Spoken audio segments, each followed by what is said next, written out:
Good day and welcome to the training for Ecclesia 3. This is a very special season of Ecclesia because now we're going to look at something that is the very heart of the Catholic Church, the Eucharist. The Eucharist is described as the source and the summit of all Christian activity.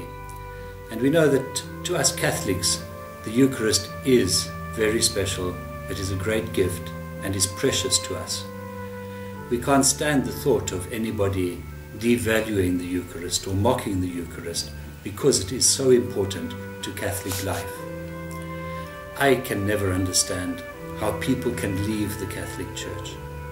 Because if you leave the Church, you are leaving Eucharist.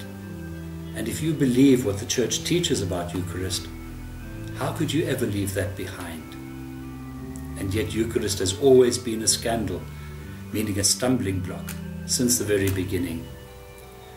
In chapter 6 of John's Gospel, we hear Jesus' teaching that unless you eat my flesh and drink my blood, you will not have eternal life.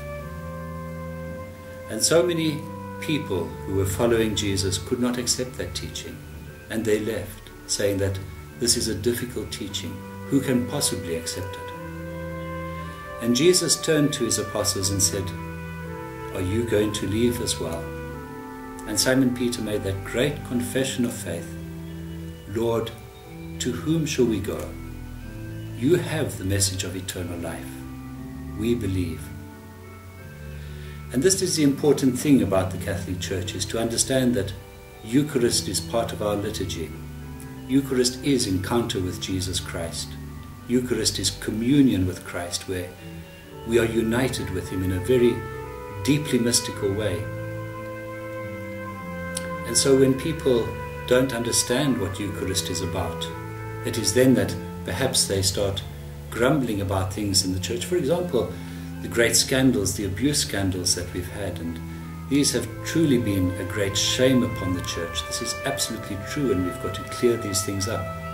People complain about boring homilies or boring liturgies, but surely that is not the point. Of course we must prepare our homilies better and try to prepare our liturgies better, always trying to improve ourselves.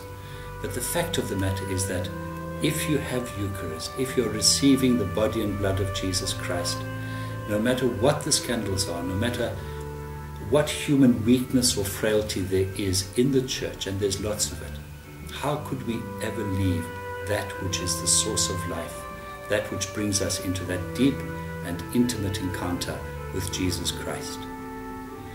And so we accept this with all humility, knowing that we are frail, sinful, weak people, broken people, and yet with Simon Peter we say, "Lord, to whom shall we go? You have the message of eternal life. We believe." What do you believe?